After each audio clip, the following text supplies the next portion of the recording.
a Auren aqui. Ô, Fabião, você tem Auren, cara? Você tinha AES, né? Tenho. Você tem Auren. O pessoal tá perguntando aqui da Auren, cara, e eu acho que talvez seja por conta que o pessoal viu o Barsi comprando bastante lá no programa 24 Horas com os Barsis. Deixa eu achar o nome da pessoa, mas ele tá perguntando, pô, por que a Auren não paga dividendos? É a Ju Caetano, tá, que tá perguntando. Eu tenho, bom, basicamente minha história com a Auren é bem conturbada, entre aspas, mas conturbada no bom sentido, porque eu carrego a Auren basicamente desde 2006, quando eu tinha Get. Para as pessoas que não sabem, Get era a geradora Tietê, Get 3, Get 4, quem é mais antigo de bolsa vai lembrar. Get 3, Get 4 virou Tiet 3, Tiet 4, Tiet 11, que era Tietê, e depois virou AES Brasil, AES B3, e depois virou Auren, ou seja, em todos esses anos aí, a gente foi trilhando um caminho onde a empresa foi se renovando, foi se transformando. E, obviamente, a Auren hoje tem sócios lá dentro que gostam muito de bons dividendos. A gente está falando do grupo Votorantim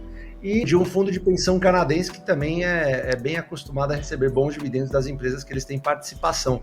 Acontece que a Auren comprou a AES e isso trouxe alguns investimentos que já foram feitos lá atrás, investimentos que ainda não maturaram, mas vão maturar seguramente. Eu acredito que eles não fariam um movimento desse se não tivessem boas cartas na manga, né?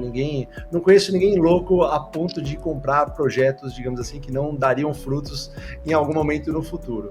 Eu acredito na Auren, no potencial da Auren Energia, eu acho que ela vai gerar belíssimos resultados, mas tem que ter paciência. Eu estava falando a respeito da educação que o dividendo pode te dar na jornada que você vai trilhar. Eu acho que para quem está começando, talvez a Auren não seja um papel, digamos assim, que pode te proporcionar essa educação no sentido de você manter uma empresa por muitos e muitos anos aí, porque ela não vai pagar dividendos no curto prazo. Isso pode ser não tão benéfico, mas em termos de projeto, você realmente está comprando um projeto, na minha opinião, que vai ser muito vencedor, até por conta dos controladores que estão na Auren hoje, que eu acho que já são vencedores aí por natureza. Então eu acho que a Auren vai prosperar, mas vai demandar um pouquinho de paciência, o que para nós é algo tranquilo, né? Porque a gente já está há muito tempo nesse mercado, a gente já sabe que paciência, consistência e disciplina é a chave do negócio. Agora, quem ainda não entende da nossa filosofia e da nossa estratégia, talvez seja meio que pego de surpresa, porque é difícil você manter uma empresa em carteira que não paga dividendos ou não tem pago dividendos no curto prazo, sabe? Eu entendo muito essa dor aí de pessoas que têm esse tipo de empresa na carteira, sabe? E fica a mercê só de altos e baixos até que os projetos aí ganhem uma certa consistência, digamos assim. Mas, resumindo, eu acho que a Auren vai ser um belíssimo negócio num médio e longo prazo. Eu tenho completa convicção disso. Mas eu não tenho comprado atualmente, não. Você tem, Lu? Só complementar o Fabião? Não, Fabião, eu ensaiei fazer isso no início do ano, mas é assim, né? Sempre que você ensaia comprar alguma coisa, tem várias outras coisas baratas ao mesmo tempo. E geralmente são coisas que também pagam os dividendos mais imediatamente ou que estão ainda em datacom e você acaba dando uma preferência, né? E aí você acaba perdendo o timing, né? A gente não se preocupa muito com o timing, mas às vezes você perde ali o momento, enfim, escapou aquela oportunidade do momento, né? Eu acho que você foi muito feliz na sua colocação, que é o seguinte, a Auren, como CNPJ fantasia, vamos dizer assim, nome fantasia Auren, existe há muito pouco tempo na bolsa. Mas se você procurar um pouquinho sobre a história da Auren, ela data de muito mais tempo, né? Como você disse. A Auren nada mais é, hoje, no presente momento, do que um retrato da CESP antiga, né? A CESP era uma grande empresa de energia aqui do estado de São Paulo.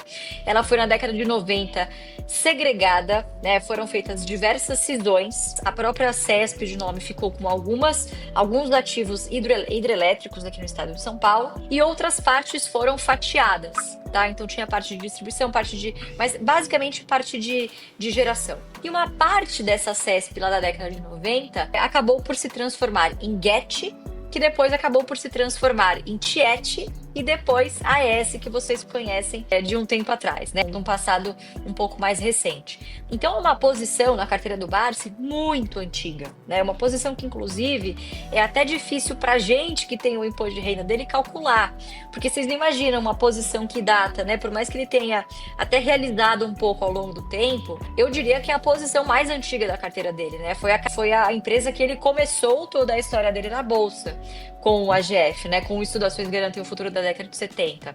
Então o CESP é uma posição que ele carrega desde a época que era essa grande companhia estatal, lá da década de 70, da década de 80, realizou um pouquinho ao longo do caminho, mas manteve essa posição, foi tendo toda essa transformação.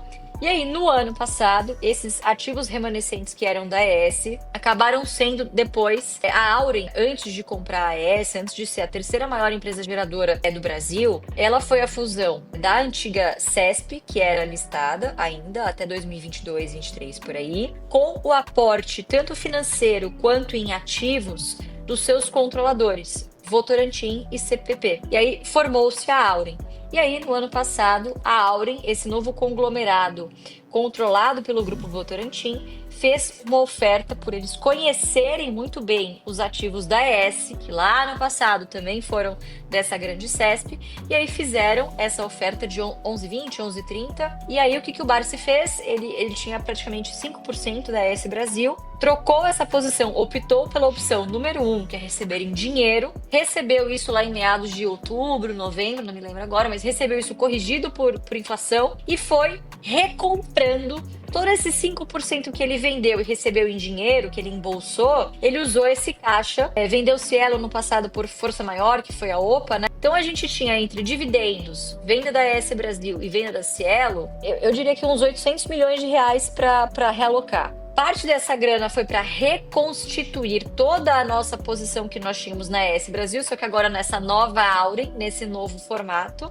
Então é um projeto ainda que vocês tiveram a chance de acompanhar o Barsi refazendo essa posição, né? E ele vai comprando um pouquinho na realidade dele, né? Todos os dias. Então 12 milhões num dia, aí um dia não faz nada, aí no outro dia compra mais 1 milhãozinho, depois dá a louca, compra mais 10 milhões, daí passa outro dia, ele faz nada, compra mais 1 milhão, né? Então é assim que ele vai operando. E o motivo pelo qual a gente não colocou a Auren é porque a gente considerou que na verdade não era uma nova posição, um novo aporte. Ele estava tão simples quanto repondo uma posição que ele já tinha. E aí, vamos dizer assim, que a segunda maior compra que ele fez ao longo do tempo, a gente considerou a maior compra porque foi uma compra nova, foi o do Banrisul, que vocês puderam assistir a aula. E aí sim, é uma posição nova, uma posição que a gente debateu muito ao longo do ano passado, que a gente começou a montar, inclusive, nos últimos 12 meses, foi uma empresa que a gente comprou bastante, muito em fruto de toda a tragédia que aconteceu lá no Rio Grande do Sul.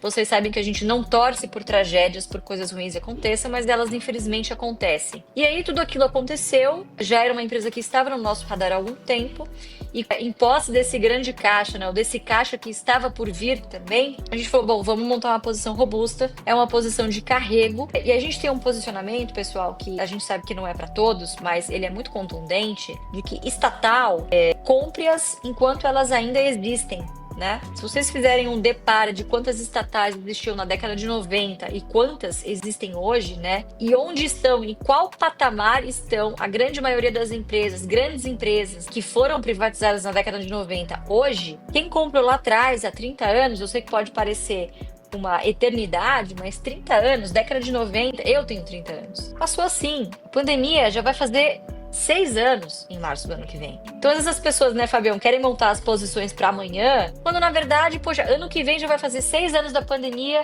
piscou, já vai ter passado 10 anos de pandemia, piscou de novo, são 30 anos que você deixou de ter uma boa empresa na sua carteira, ou por uma questão macro, ou por, sei lá, não era a sua prioridade no momento, você achou que não tinha tempo, né? Então a gente decidiu trazer um case, além da Auren, que pra nós, eu não sei se pra vocês agora, pra gente já era um pouco óbvio, para uma empresa que é puramente best, a gente sabe que é um pouquinho polêmica por ser estatal, mas que é uma empresa de carrego, que tem aí um bom custo de oportunidade, né? Tem ainda oportunidades para aumentar o seu ROI, tem aí um bom posicionamento de mercado também ali local, né? Se quiser crescer um pouquinho em termos de rentabilidade, vai ter que expandir um pouco essa marca para outros estados, né? Então, enfim, ponderando os prós e contras, nos pareceu um bom aporte a se fazer, né? E a Auren também vai nessa esteira.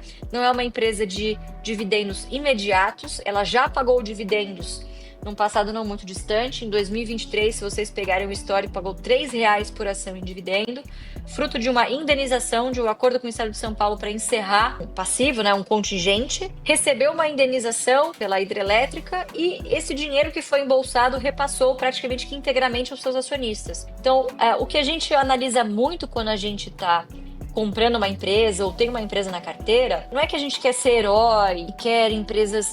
Claro, a gente quer empresas muito boas, mas às vezes as pessoas estão atrás de histórias boas. A gente quer histórias óbvias. E quais são as histórias óbvias? Não é que a empresa distribui porque ela é boazinha, porque ela gosta de você. Ela distribui porque o controlador quer grana. Seja porque o controlador gosta de dividendo, seja porque o controlador é incompetente com as suas políticas fiscais e ele precisa dessa fonte de renda que são os dividendos para abastecer o seu próprio caixa. E você que é acionista, você que é sócio também desses controladores, ganha na esteira, ganha aí de gaiato.